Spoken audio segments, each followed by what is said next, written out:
Boa tarde, galera. Estamos aqui hoje para mais uma aula e hoje a gente vai falar sobre hardware e software. Bom, coloquei os tópicos aqui do que a gente vai aprender hoje.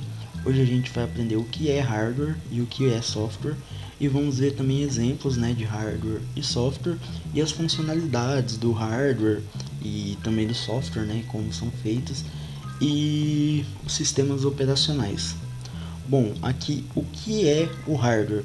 Hardware é todo componente físico interno ou externo do seu computador ou celular que determina o que o dispositivo é capaz de fazer e como você vai usar.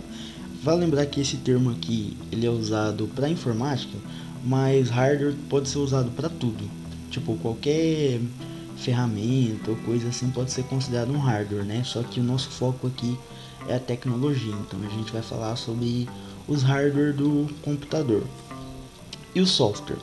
O software ele é todo programa que está rodando no seu computador ou no seu celular, que vai te permitir executar funções e como a gente vai aprender aqui, sistemas operacionais, vai desde sistemas operacionais a aplicativos, a programas, a sistemas, tudo isso são softwares. Aqui temos uns exemplos de hardware. Aqui a gente temos um computador e as coisas que tem dentro dele para ele funcionar, No caso a gente vai ver isso aqui mais para frente, mas é a fonte de energia, driver de DVD e de CD, a placa-mãe, o processador, junto com o cooler aqui, que é o dissipador de calor, e a memória RAM. Temos aqui também a placa de vídeo, a placa de som, o disco rígido e o leitor interno, que aqui basicamente, para você conectar pendrive, conectar o mouse e o teclado, mas você também pode conectar atrás, como está aqui na imagem, está conectado na parte de trás, porque se você conectar na parte de trás, você vai ligar direto na placa-mãe, então é uma opção também até melhor, que daí você já está ligando direto da placa-mãe, mas também tem a opção, caso todas as portas USB estejam preenchidas, você tem a parte da frente, que vai te dar aí também mais opções para pôr um pendrive ou alguma coisa da sua escolha. Bom, como exemplos de software, tá aqui, temos aqui os navegadores, temos aqui os antivírus, temos aqui MSN, porque é meio antigo, temos aqui o Java, temos a VG, que é um antivírus, temos esse reprodutor de vídeo aqui, tem várias coisas, tudo é software. O WhatsApp é um software, Facebook, o Facebook no caso o aplicativo, para celular, é um software, qualquer coisa assim que vocês baixam para fazer determinada função é um software. E como é feito esse software? São feitos através de código, Os programadores, eles programam um software para executar determinada função, Então vai ter várias linguagens de programação. Por exemplo, vai ter um cara que vai programar para Android, então ele vai criar um aplicativo. Vai ter pessoas que vai programar para computador, e aí você tem várias linguagens de programação e você vai escolher uma para criar alguma coisa, como por exemplo, vou criar aqui um antivírus, aí eu vou escolher uma linguagem de programação e vou desenvolver esse software.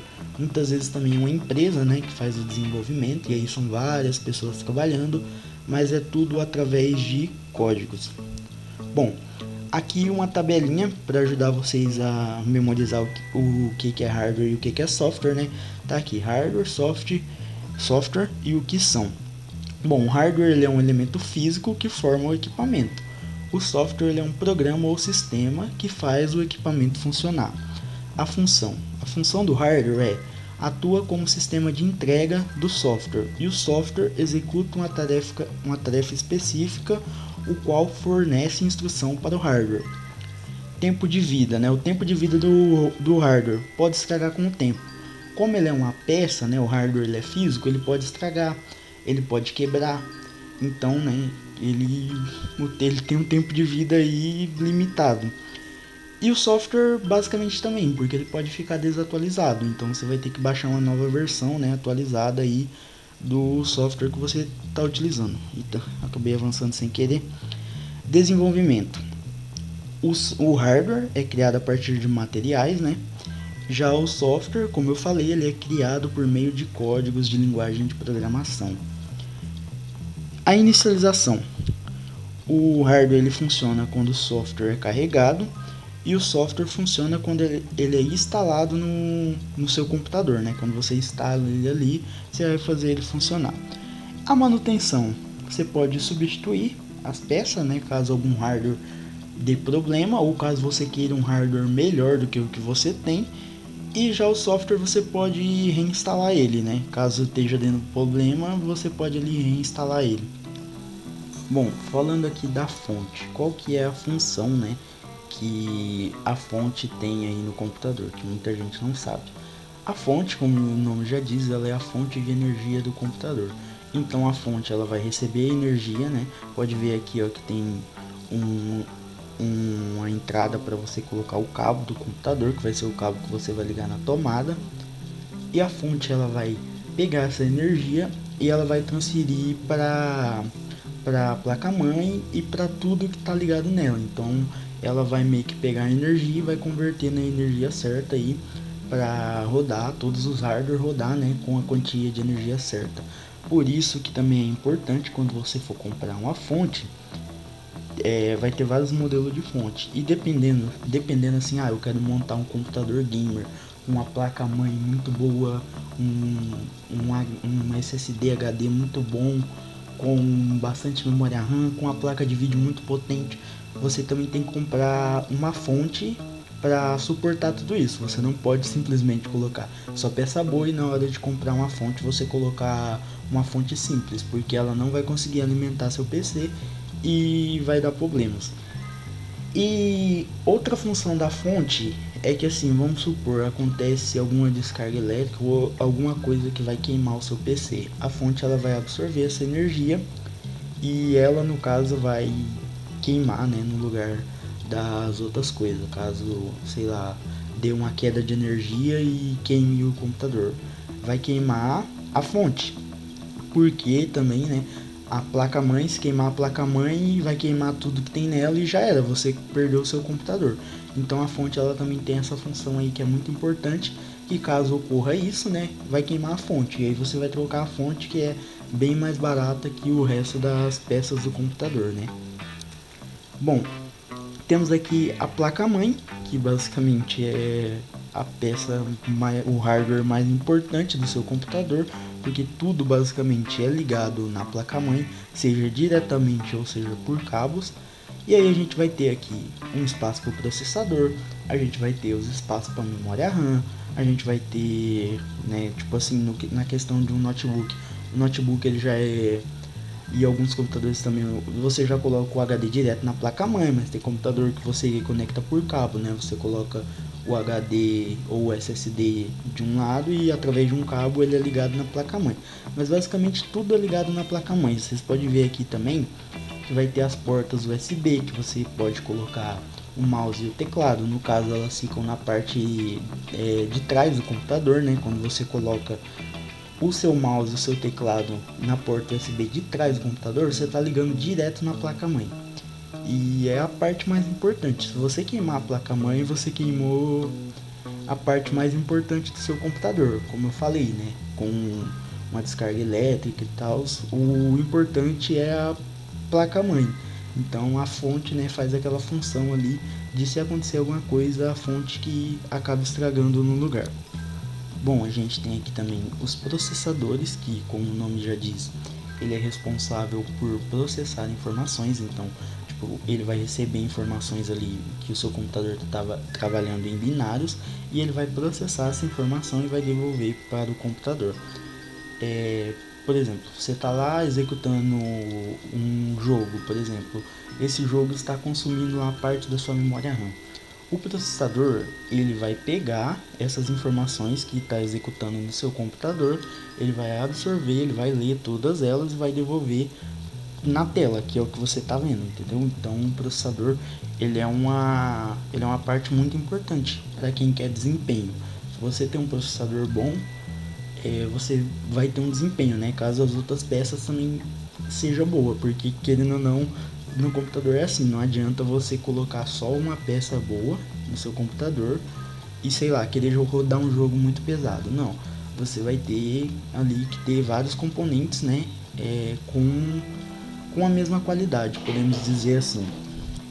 E como que você faz para saber, né, se um processador é bom? Eu peguei aqui como exemplo um da Intel, mas também tem outras marcas de processador que você pode optar. Mas eu peguei aqui o da Intel, né, para citar como exemplo assim de qual processador, por exemplo, é um processador melhor do que o outro. Aqui, esse da foto é um Core i7. Qual que vai ter? Você vai ter Core i3, i5, i7, i9 e por aí vai. Só que assim não significa que, por exemplo, o Core i3 ele é inferior ao i5. Não é só assim que você avalia o processador. Você pode ver aqui que tem um número na frente. Geralmente esse primeiro número, que no caso aqui é o 9, ele indica a geração do processador. Então esse aqui é um Core i7 de nona geração. Então ele é um processador muito bom. Esse processador aqui, creio eu que tipo a maioria, para quem gosta de jogos, né, creio eu que a maioria dos jogos esse processador aqui deve ser o processador recomendado para jogar. Obviamente pode ter outros melhores, só que esse aqui já é um processador muito bom. Mas vamos supor que ele não seja um processador de nona geração. Vamos supor que seja um Core i7 de primeira geração, no lugar do 9 seja um 1. E aí outra pessoa tem um processador Core i5, né, que é um processador que, digamos assim, seria inferior, porque é Core i5, só que a geração do processador dele é de sétima geração. O processador dele, mesmo sendo um Core i5, ele ainda assim é melhor do que um Core i7 de primeira geração. Mesmo ele sendo um Core i5, né, ele é um processador mais atual, então podemos dizer que a potência dele é superior.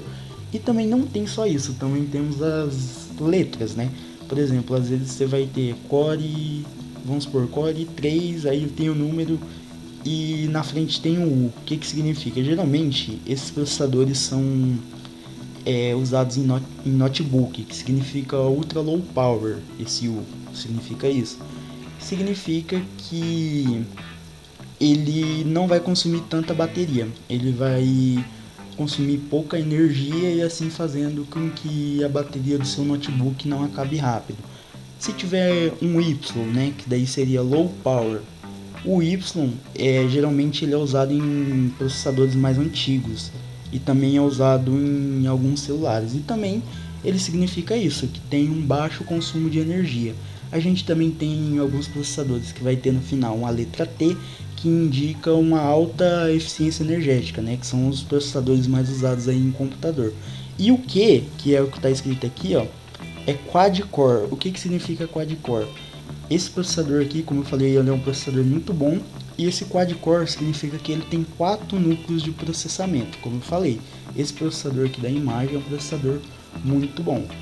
Se não tiver o se tiver o H, por exemplo, H significa High Performance Graphics, ou seja, também é um processador de alto nível quando tem um H, que indica, né, que tem uns chipsets, né, podemos dizer assim, com as melhores GPUs, né. Então o H também, né, tipo, se caso aqui fosse, sei lá, um i7 de oitava geração, um H, também seria um processador de alto nível, né, um processador ali bom para jogos, bom para executar programas pesados. E também a gente tem aí o K. O K significa unlocked, que são processadores passíveis de overclock. Mas no caso, tipo, vamos supor, qual que seria os dois melhores tipos de processador, né? Avaliando só as letras, seria o Q de quad-core e o H de melhor performance, né? E a geração também, quanto maior a geração, melhor. No caso aqui também, né?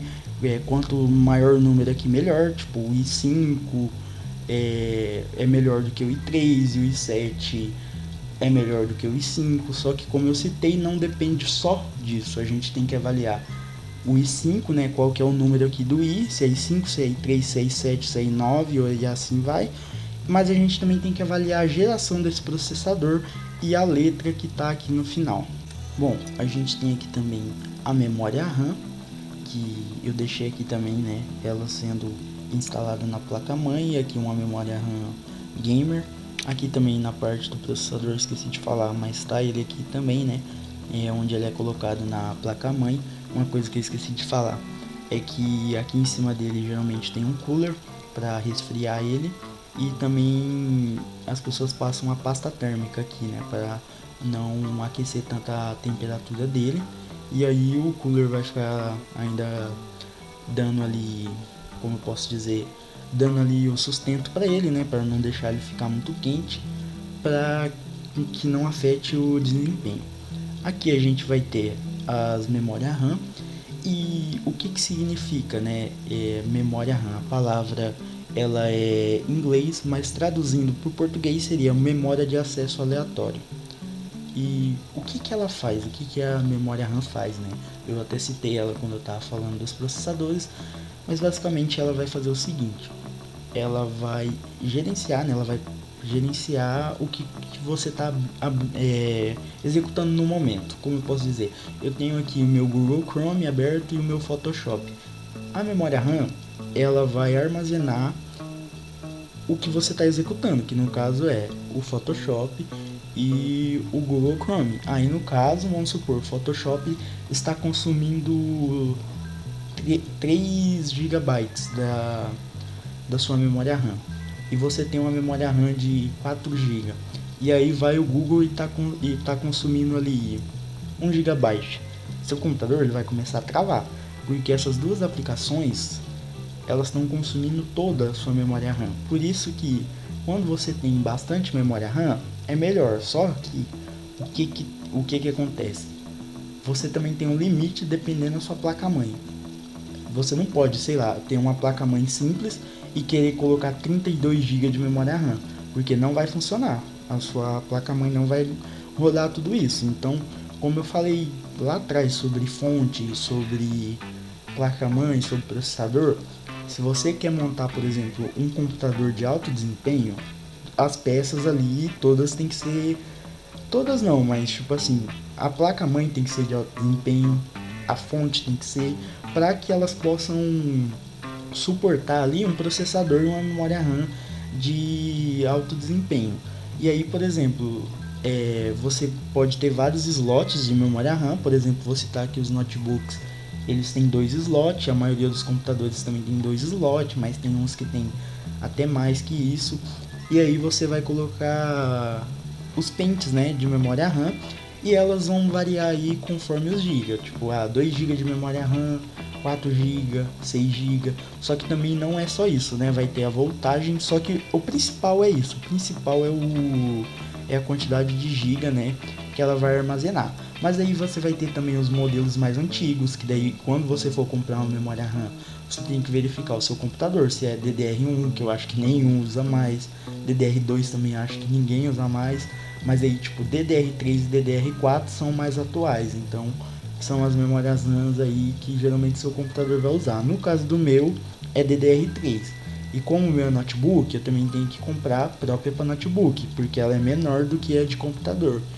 E aí também vai ter a voltagem, vai ter a quantidade de giga que você vai ter, e vai variando várias informações. Só que o que vai ser melhor para o desempenho é a quantidade de gigabytes que ela vai ter. Por exemplo, eu tenho 12 GB de RAM. Então você consegue executar mais funções ao mesmo tempo, porque você tem uma memória RAM maior. E como eu falei, o processador também ajuda você a processar essa memória RAM. Então se você tem muita memória RAM e tem um processador muito ruim, você vai ter muita RAM, só que o seu processador não vai dar conta de processar tanta informação, entendeu?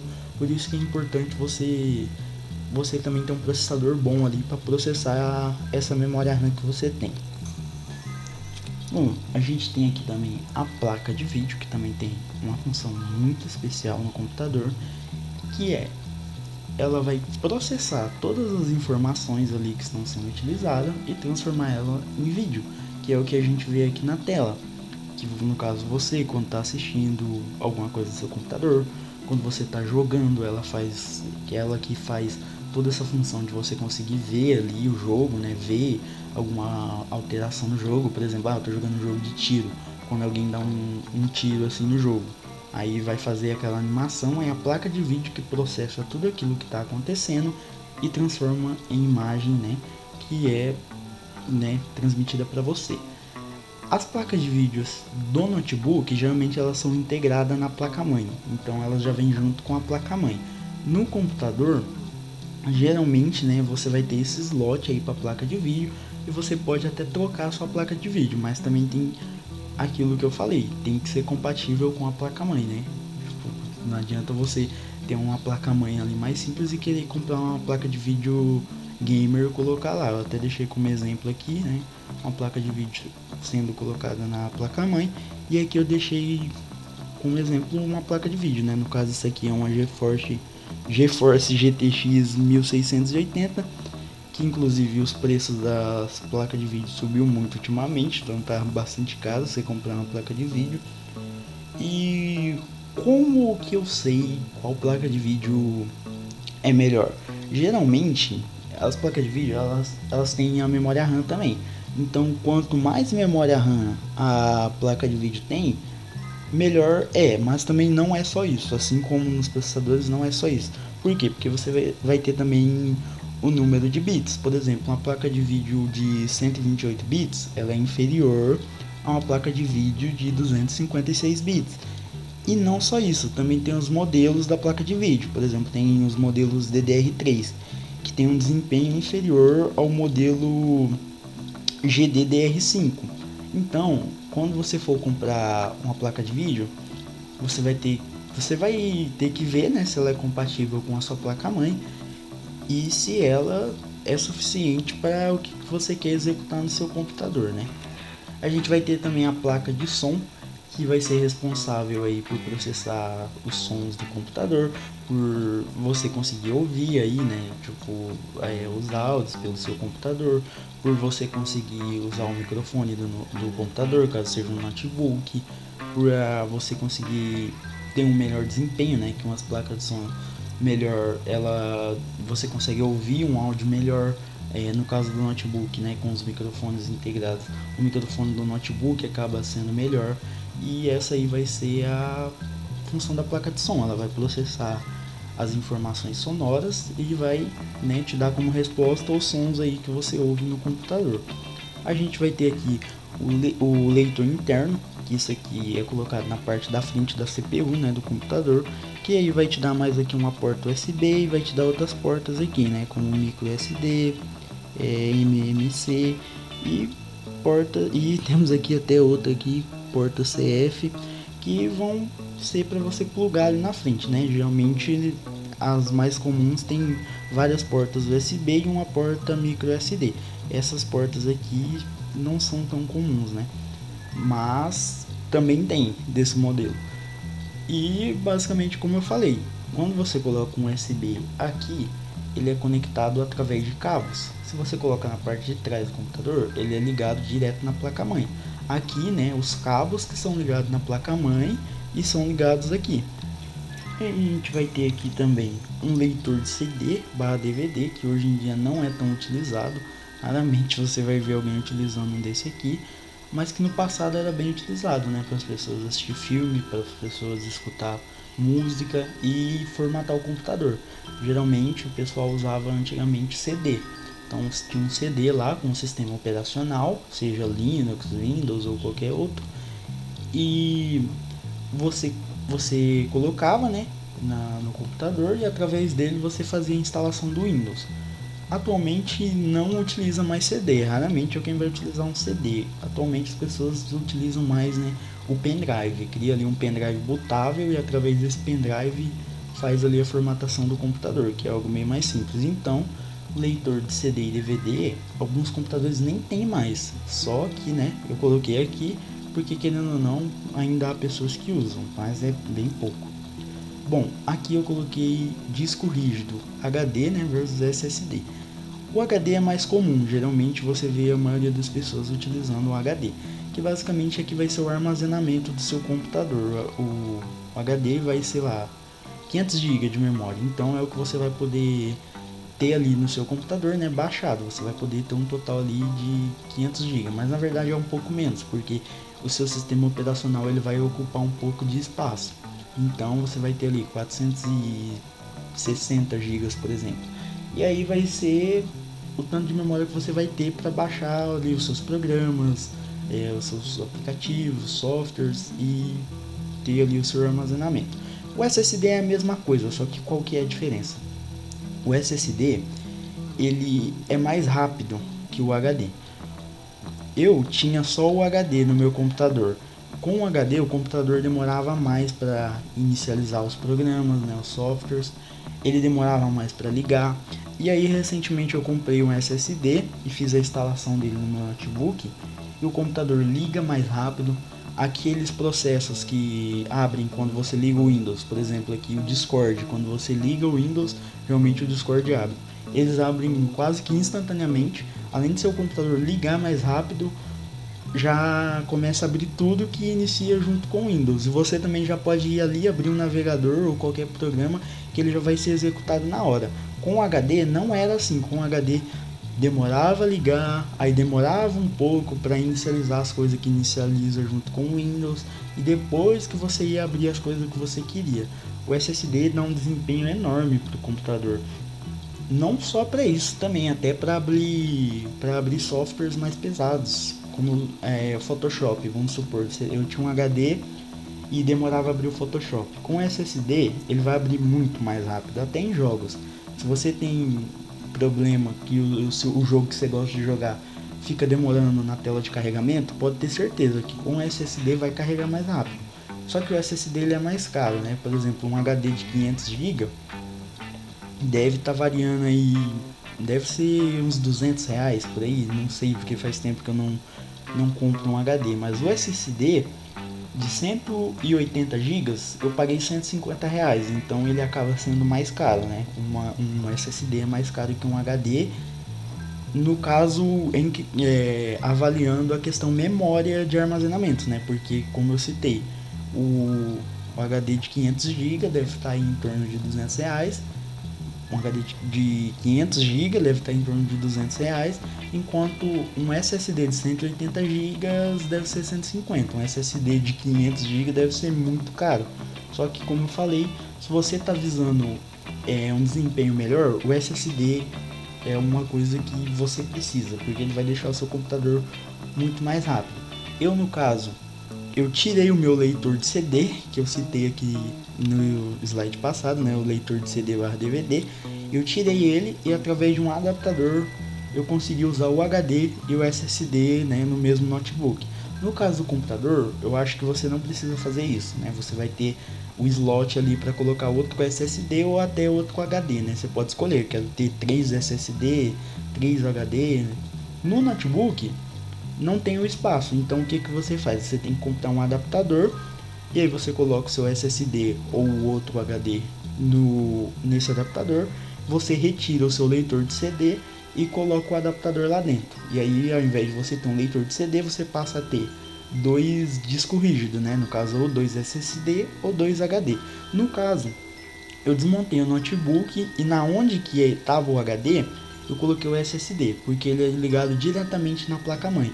Então eu preferi colocar o SSD lá e retirar a parte do leitor de CD e DVD e colocar o HD lá, né, através do adaptador, que daí o HD ele vai ser ligado na placa-mãe através de cabo.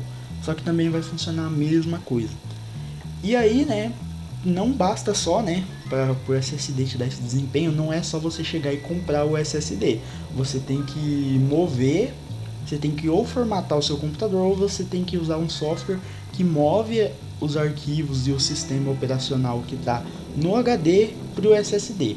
E aí depois de você fazer isso, você tem que entrar na BIOS e alterar a inicialização para ele inicializar no SSD. E aí seu computador vai ficar muito bom. É uma melhoria aí que para quem está procurando, eu recomendo. Se você não tem um SSD e você está buscando ali um melhor desempenho para o seu computador ou para o seu notebook, é o que eu recomendo, né? Só que também tem que ver aí uma loja de confiança para você não comprar um SSD falso, porque daí o seu computador vai ficar pior, né? E a gente temos aqui hardwares externos, né? O que é hardwares externos? São basicamente iguais os hardware internos, só que você usa ele externamente, você usa ele fora do computador. Como eu citei aqui, um leitor de CD e DVD externo. Ele é um leitor de CD e DVD que você liga através de cabo no seu computador ou notebook, e o seu computador ou notebook vai ler o CD que está dentro do adaptador. E aqui também tem um HD externo, que eu acho, o leitor de CD e DVD eu não sei o preço, mas o HD externo eu sei que é um preço aí bem alto para você ter um HD externo desse aqui, mas também é muito útil. Era, né, no passado pelo menos, era muito útil, eu já cheguei a ter um. Então, por exemplo, você consegue armazenar muita coisa nele, então você consegue colocar vários filmes, várias músicas. E aí, se você quer ir na casa de alguém ou passar isso pro computador de alguém, você pode levar o HD externo e aí você passa tudo pro computador de outra pessoa, caso ela queira. Você usa também para formatar o computador quando você quer fazer um backup, né? Você não quer perder nada do seu computador. Você pega tudo que tem no seu computador, copia pro HD externo, e aí você formata o computador, depois você coloca o HD externo e copia tudo pro computador formatado. E aí você acaba não perdendo as suas coisas. Então, o HD externo ele é muito utilizado. O leitor de CD/DVD externo eu nunca vi, mas é uma função, né? Principalmente para mim agora que tirei o leitor de CD e DVD que eu nunca tinha usado, né? Eu acabei tirando para pôr aí o adaptador de disco rígido. Pode ser que se um dia eu precisar, acho que eu nunca vou precisar, mas se um dia eu precisar eu posso usar, né, o hardware externo, né? E aqui também tem um HD, né? Muito útil para quem quer fazer backup aí ou quer armazenar algumas coisas para levar para outro lugar, sei lá, eu tenho bastante filme no meu computador e eu quero passar, tenho 200 GB de filme. Dificilmente você vai ter um pendrive de 200 GB, né? Já o HD ele tem esse armazenamento a mais, então você consegue aí pegar o seu HD externo e transferir isso para outra pessoa, né? Caso eu quero passar 200 GB de filme para o meu amigo, você armazena no seu HD externo e passa para o computador dele. Bom, aqui a gente tem os sistemas operacionais, eu coloquei aqui os mais utilizados, né? Windows, macOS ou também o iOS, né? Que é dos celulares da Apple, Android e o Linux. Bom, o Windows aqui a gente tem as versões do Windows, né? No caso eu coloquei aqui o Windows XP, que foi o primeiro Windows que eu utilizei, o Windows 7, o Windows 8 e o Windows 10, que são as últimas versões aí lançadas pelo Windows, né? Teve versões anteriores, mas eu coloquei aqui só as 4 últimas. E vale lembrar que o Windows ele é pago, tá? Então, tipo, se você formatou seu computador, geralmente você tem que comprar. Tem uma versão gratuita do Windows, só que geralmente você tem que ativar ele. No caso, se você não ativar, né, você consegue ainda utilizar, mas vai ficar escrito no cantinho lá, ative Windows.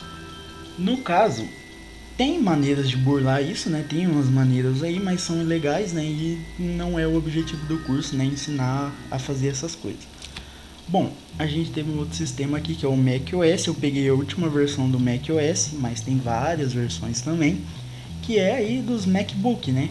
Você quando compra aí o MacBook, né, que é o notebook da Apple, ele vem com esse sistema operacional, que é o macOS.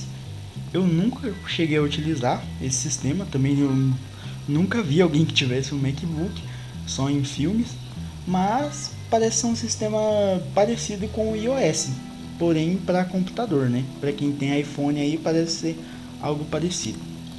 Bom, coloquei aqui o Android e aqui eu coloquei as evoluções do Android, que sempre se refere a nome de doces, né? A gente teve o Android 1.5, que era o Android Cupcake, o Android 1.6, que era o Donut, o Android 2.0/2.1, que era o Eclair, a gente tínhamos o Froyo, o Ginger Brand, o Honeycomb, Ice Cream, Jelly Bean, Kit Kat, o Lollipop, tínhamos o Marshmallow, o Nugget, o Oreo, o Pie e o último agora que é o Android 10. Então a gente teve várias versões aí do Android. A gente temos também os sistemas da Xiaomi, né, que daí usa a MIUI, mas que é bem semelhante ao Android. Inclusive alguns Xiaomis até utilizam a versão Android, mas no geral dos Androids é isso, né? A cada ano foi tendo evoluções dos sistemas e eles começavam a dar nome de doces, né? E você ainda conseguia, tinha um truquezinho lá que você entrava, você ficava clicando várias vezes no mesmo lugar e tinha alguma animaçãozinha revelada com a versão do Android. Por exemplo, no Lollipop tinha a ver com pirulito, do Kit Kat tinha a ver com o chocolate, Kit Kat. E assim vai, né? Dependendo da versão do seu Android, você fazia isso e tinha alguma animaçãozinha e um joguinho ali para você ficar passando o tempo. Bom, outro sistema operacional que a gente tem é o Linux, que ele é um sistema gratuito. Você não precisa pagar nada por ele, só baixar e instalar. E ele também é um sistema que várias pessoas podem modificar.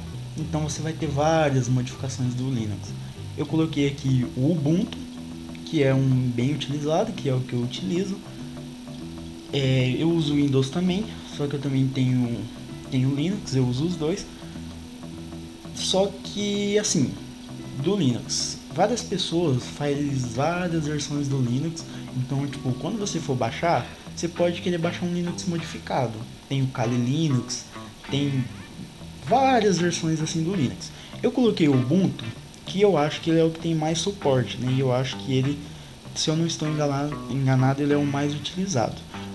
O Linux ele é até que um sistema interessante e gratuito. Então, se você quer aí um sistema gratuito, você pode usar o Linux. Ou se você prefere, né, utilize o Windows. Eu, pelo menos na minha opinião, para jogo, eu prefiro o Windows. E eu prefiro também porque é mais utilizado, eu estou mais acostumado. Só que assim, se você tem um computador que ele trava muito com o Windows, o Linux ele é uma boa opção, porque o Linux ele é muito leve.